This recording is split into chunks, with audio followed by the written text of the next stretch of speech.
हामिदन व मुसल्लियन अम्मा बाद।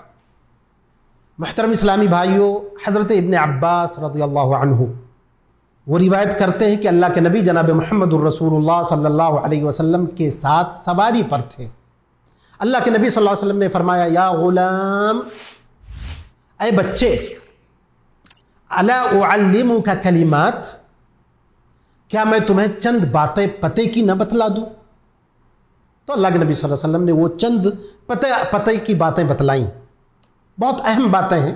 पहली चीज़, इहफ़ज़िल्लाह यहफ़ज़का, अल्लाह के हुदूद की हिफाजत करोगे, अल्लाह के दीन की हिफाजत करोगे, अल्लाह तुम्हारी हिफाजत करेगा। यानी कि अल्लाह तुम्हारे जान और माल की हिफाजत करेगा, इसी तरह तुम्हारे दीन की, तुम्हारे ईमान की हिफाजत करेगा। उसके बाद अल्लाह के नबी सल्लल्लाहु अलैहि वसल्लम ने फरमाया, इहफ़ज़िल्लाह तजिदहु तिजाहक, अल्लाह के दीन की, अल्लाह के फरमूदात की हिफाजत करते रहोगे तो अल्लाह को हमेशा अपना हाफिज, अपना मुहाफिज और निगरान पाओगे। फिर अल्लाह के नबी सल्लल्लाहु अलैहि वसल्लम ने फरमाया, इदा सअल्त फस्अलिल्लाह व इदा इस्तअनत फस्तईन बिल्लाह, जब तुम सवाल करो, मांगो तो अल्लाह से मांगो, जब तुम्हें मदद की ज़रूरत है तो अल्लाह तबारक व तआला से मदद तलब करो। तो हमको भी अपना शेवा ये बनाना चाहिए कि मदद अल्लाह से, इस्तिआनत अल्लाह से। यहाँ पे एक चीज़ पर हमको गौर करना है, वो ये चीज़ है कि क्या जितनी भी चीज़ों की मदद है सबको सिर्फ अल्लाह से मांगना है, या ताउन की बुनियाद पर बंदे एक दूसरे की मदद कर सकते हैं? तो हमारे यहाँ बहुत सारे लोगों को एतराज़ होता है जब उनसे कहा जाता है कि सिर्फ अल्लाह से मांगो, तो वो कहते हैं तुम अपने वालिद से, अपने बड़ों से पैसा नहीं मांगते हो। तो ये नुक्ता समझना बहुत ज़रूरी है। तो ये बात इल्म में रहे कि वो चीज़, जिस चीज़ को देने पर सिर्फ अल्लाह कादिर है, अगर कोई उस चीज़ को बंदे से मांगता है वो शिर्क करता है। लेकिन अगर सामने वाला बंदा, भाई, वालिद, ये सारे लोग उस चीज़ को देने पर कादिर हैं तो इसकी तो शरीयत ने इजाज़त दी है और इसका हुक्म दिया है। कुरान करीम में व ताआवनु अलल बिर्रि व तक़वा, आपस में ताउन करो बिर्र तक़वा की बुनियाद पर, तक़वा और एहसान और भलाई की बुनियाद पर। अल्लाह के नबी जनाब मुहम्मदुर रसूलुल्लाह सल्लल्लाहु अलैहि वसल्लम खुद कर्ज लिया करते थे। तो हमको इश्काल में नहीं पड़ना चाहिए कि एक तरफ मदद अल्लाह से सिर्फ मांगो और एक तरफ ये कि हम दूसरे से भी मांगते। ये मांगना वो नहीं है जो हम बंदे से मांगते, ये ताउन है और वो अल्लाह से हम सिर्फ इसलिए मांगते हैं कि जो चीज़ें सिर्फ अल्लाह के इख्तियार में है कोई दूसरा उसको नहीं दे सकता है।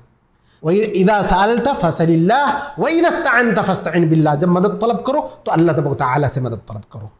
और आगे बहुत बड़ी नसीहत है कि सवाल की जब बात आई तो उसके बाद अल्लाह के नबी सल्लल्लाहु अलैहि वसल्लम ने फरमाया, वअलम, समझ लो, अन्नल उम्मत लव इज्तमअत, पूरी दुनिया इंसानियत अगर इस बात पर इकट्ठा हो जाए, अला अन यनफऊका बिशैइन, कि थोड़ा सा तुमको फ़ायदा पहुँचा दे, लम यनफऊक, तुमको फ़ायदा नहीं पहुँचा सकते, इल्ला मा क़द कतबल्लाहु लक, वही चीज़ आपको पहुँचा सकते हैं जो अल्लाह ने आपकी तकदीर में लिख दिया है। इसी तरह सारे लोग अगर नुकसान पहुँचाना चाहें तो जो चीज़ आपकी किस्मत में अल्लाह तबारक व तआला ने लिख दिया है वही चीज़ आपको नुकसान देगी या वही नुकसान आपको पहुँचेगा।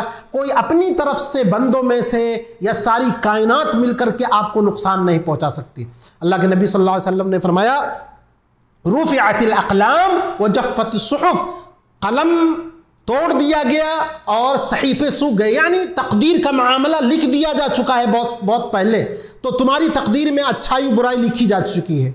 दूसरी रिवायत में इसी में है जो तिरमिज़ी के अलावा जो लोगों ने रिवायत किया, हाकिम वगैरह ने, उसमें बहुत अहम टुकड़ा है, वअलम अन्नमा असाबक लम यकुन लियुख्तिअक वमा अख्तअक लम यकुन लियुसीबक, कि जो चीज़ तुमको मिल गई वो तुमको मिलने वाली ही थी और जो चीज तुमको नहीं मिली वो कभी भी तुमको मिलने वाली नहीं थी। तो ये मत समझो कि हमने अगर ये काम कर लिया होता तो फला चीज मुझे मिल गई होती, या ये चीज जो मुझे नहीं मिली है अगर मैंने ऐसा किया होता तो मिल जाती।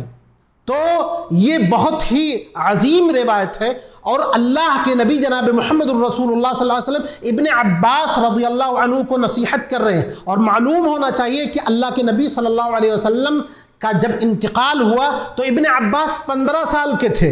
यानी आप समझ सकते हैं कि इब्ने अब्बास रज़ियल्लाहु अन्हु की बहुत ज़्यादा उम्र नहीं थी ये जब बात अल्लाह के नबी सल्लल्लाहु अलैहि वसल्लम ने कही। इसीलिए या गुलाम, अय बच्चे कहा।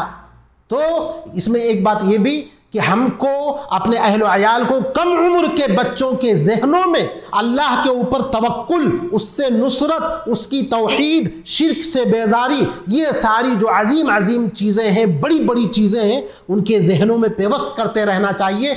क्योंकि जब वो बड़े होंगे, बालिग होंगे, तो ये सारी चीज़ें पहले से उनके जहनों में हैं और इस तरह की जब बात कोई कही जाएगी उनके सामने तो उसको कबूल करेंगे। अल्लाह तबारक व तआला से दुआ है कि अल्लाह तबारक व तआला हमको तौफीक दे कि हम नेक अमल करें, इस्तिआनत और मदद अल्लाह से तलब करें, और हम किसी के डर से या किसी के खौफ से अपने आप को अकेला ना महसूस करें। अल्लाह रब्बुल इज़्ज़त वल जलाल हमारा मुआविन है, हमारा मुहाफ़िज़ है। अल्लाह तबारक व तआला हमें नेक अमल की तौफ़ीक़ अता फ़रमाए। व आख़िरु दअवाना अनिल हम्दुलिल्लाहि रब्बिल आलमीन।